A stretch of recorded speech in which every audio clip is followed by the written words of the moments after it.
chào tất cả các bạn, chào mừng các bạn đến với kênh móc len của Mimi Handmade. Hôm nay Mimi sẽ hướng dẫn cho các bạn móc hai cái mẫu túi quai sách ha các bạn. Cái mẫu đầu tiên, mẫu màu hồng sẽ là một dây quai thôi ha các bạn.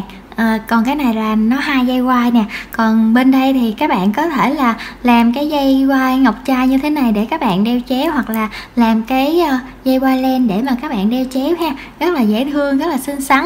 Và ở cái phần nơ với cherry á, mình đã có hướng dẫn cho các bạn trang trí ở những cái clip trước rồi, thì mình sẽ để link hướng dẫn ở dưới cái phần mô tả ha, hoặc là cái phần bình luận á, mình sẽ ghim đầu nha. Các bạn nhìn xuống dưới là các bạn sẽ thấy các bạn có thể là tùy ý. Với lại Mimi Handmade có rất là nhiều cái mặt cắt để mà các bạn trang trí á, thì các bạn có thể là tham khảo thêm ha. Còn bên trong đây thì các bạn có thể là làm một cái nút bóp nè để chúng ta đựng tiền, hoặc là những cái gì nó quan trọng mà nhỏ nhỏ trong đây là các bạn rất là dễ thương luôn. Các bạn có thể là đựng AirPods hoặc là tai nghe Bluetooth đó các bạn, loại cao hay loại thấp đều được. Các bạn tăng giảm size theo cái kích thước của cái sản phẩm mà các bạn cần móc ha. Mình hy vọng là các bạn sẽ yêu thích cái mẫu túi này của Mimi Handmade ha. Nếu mà các bạn yêu thích á, các bạn nhớ nhấn like video này giúp mình nha, và bình luận ở phía bên dưới ủng hộ Mimi bằng một cái lượt đăng ký kênh nha các bạn. Mình cảm ơn các bạn rất nhiều luôn. Và bây giờ chúng ta sẽ cùng móc cái mẫu túi dễ thương đáng yêu này nha các bạn.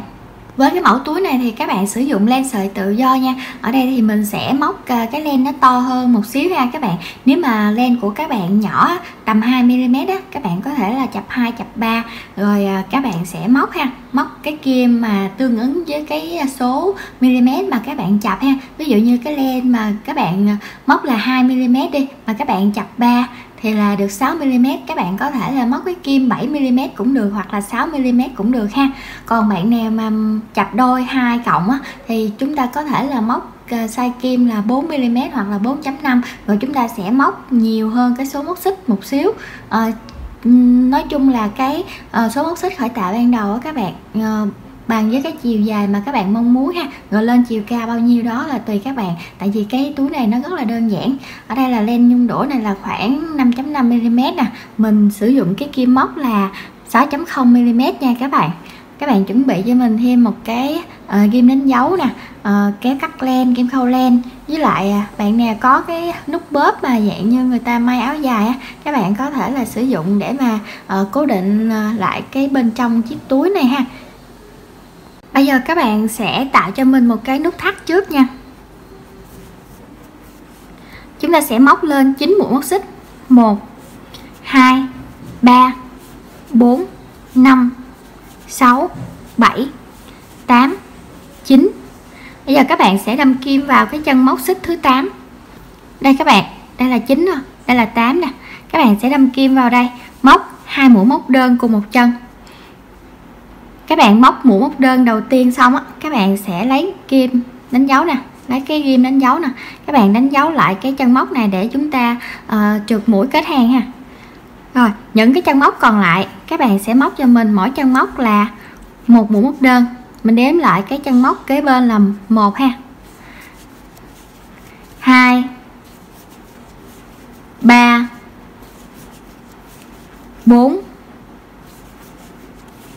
5 6. Chân móc cuối cùng các bạn sẽ móc cho mình 3 mũi móc đơn cùng một chân. 1 2 3. Rồi bây giờ các bạn sẽ đâm kim vào cái chân móc kế bên đó các bạn, chân móc mà đối diện cái chân móc mũi thứ 6 của mình á. Đây, chân móc đối diện của mũi thứ 6 ha. Các bạn nẹp cái phần len thừa nè, các bạn đếm lại cho mình nè. 1 2 3 4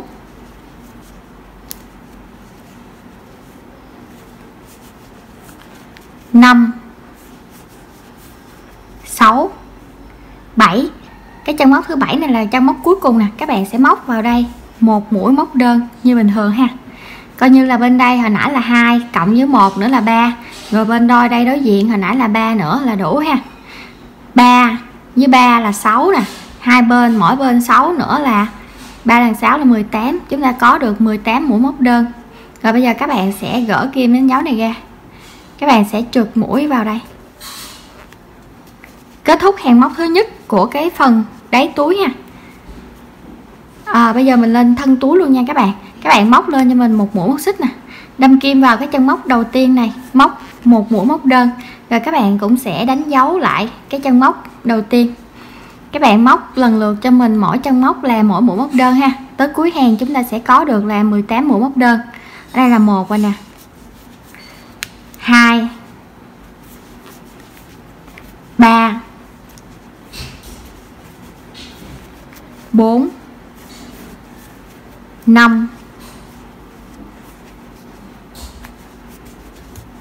6, 7, 8,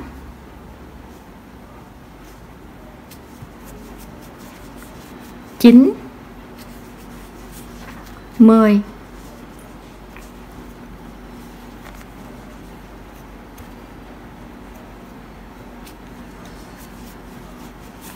11, 12, 13, 14, 15, 16, 17, 18. Rồi bây giờ các bạn sẽ gỡ cái kim đánh dấu này ra, các bạn sẽ trượt mũi vào cái chân móc đầu tiên này, kết thúc hàng móc thứ hai ha.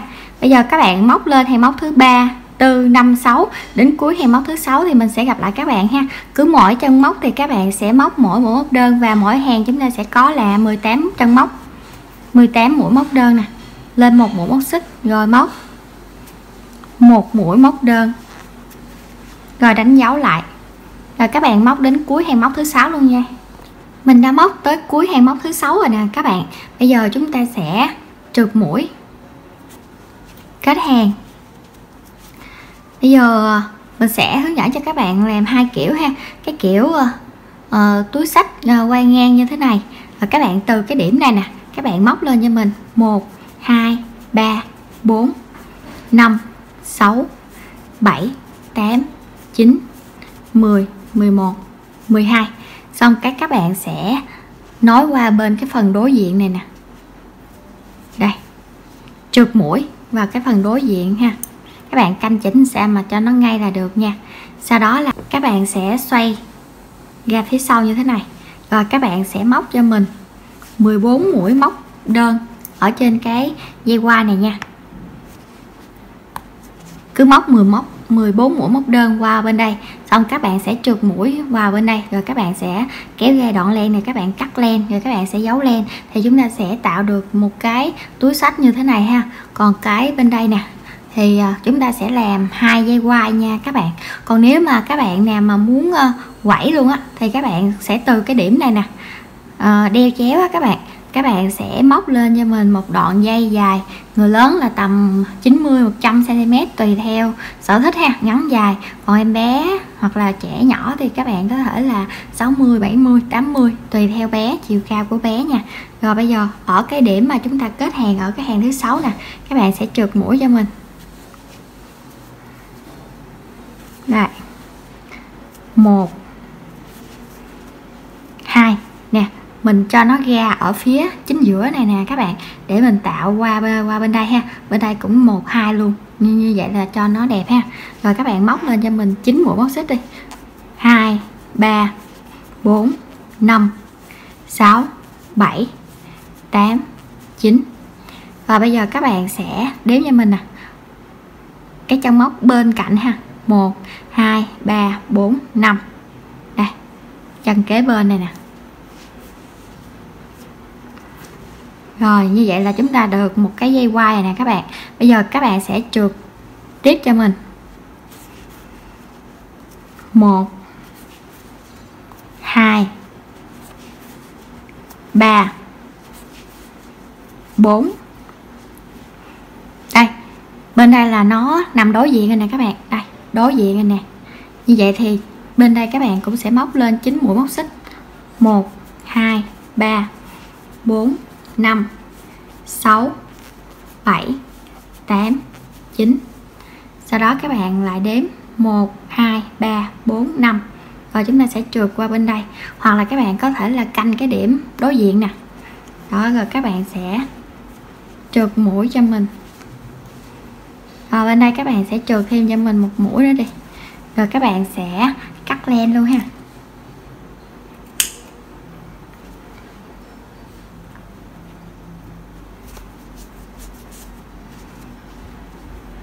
Rồi bây giờ chúng ta sẽ xỏ cái len này qua cái kim khâu len nha. Và khi các bạn làm xong á, các bạn sẽ xỏ nó qua bên đây. Xong rồi chúng ta sẽ lận xuống phía dưới nè. Các bạn sẽ tạo cho mình một cái nút thắt ở phía dưới này ha. Đâm kim qua. Rồi các bạn sẽ kéo. Rồi từ đây các bạn sẽ giấu cái phần len thừa này đi cho mình.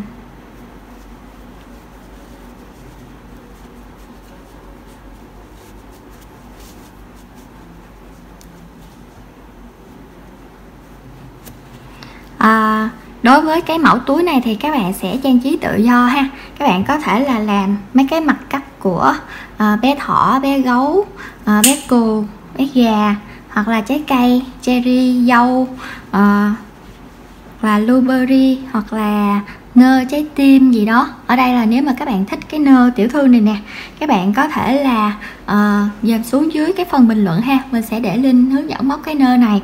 Hoặc là mình đã móc xong cái quả cherry rồi nè các bạn. Đây, cái này là cái đường kết hàng của mình nè, mình để nó mặt trong ha. Rồi đưa ra lên đây, cái mình sẽ kết cái quả cherry vào đây. Mình kết bằng chỉ nha các bạn. Khi nào mình chán cái quả cherry rồi á thì mình sẽ thay cái khác. Thì cái quả cherry này mình cũng đã có hướng dẫn cho các bạn rồi. Và đối với cái mẫu này thì các bạn sẽ sử dụng kim móc là 2.5mm để mà các bạn móc cái này ha. Rồi bây giờ cái bước tiếp theo của chúng ta thì chúng ta sẽ trang trí nè, hoặc là các bạn để không hoặc là trang trí. Rồi có thể là mình sẽ đưa một cái nút nhỏ nhỏ như thế này nữa. Còn nếu mà mình lười thì mình sẽ để luôn nè các bạn. Nè, ở phía trong nè. Trời ơi, cute quá. Nếu mà các bạn muốn đựng cái tai nghe Bluetooth á, thì các bạn móc nó cao cao lên xíu, hoặc là cái này nè nó dài ra xíu cũng được nữa. Rồi các bạn để cái tai nghe Bluetooth vô đây ha. Còn nếu mà các bạn sợ hao cái len này nè thì các bạn có thể là chập 3 cái len micro tông mà màu trắng lại để mà các bạn làm cái dây quai để mà các bạn làm cái túi đeo chéo á các bạn. Như thế này cũng dễ thương nè. Rồi bây giờ là chúng ta cùng nhau trang trí, rồi mình sẽ gặp lại các bạn nha.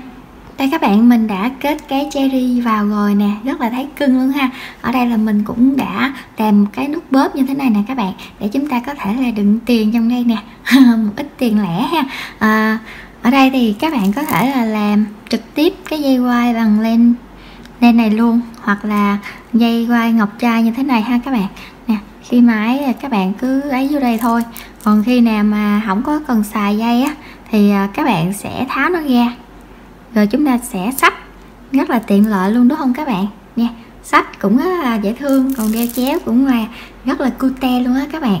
Nói chung là cái màu trắng này nè, khi mà các bạn bận phối với cái bộ đồ nào cũng thấy xinh hết trơn á. Váy hoặc là chân váy, hoặc là đầm, hoặc là quần sọt, áo thun, nói chung là tất tần tật là đều hợp hết ha.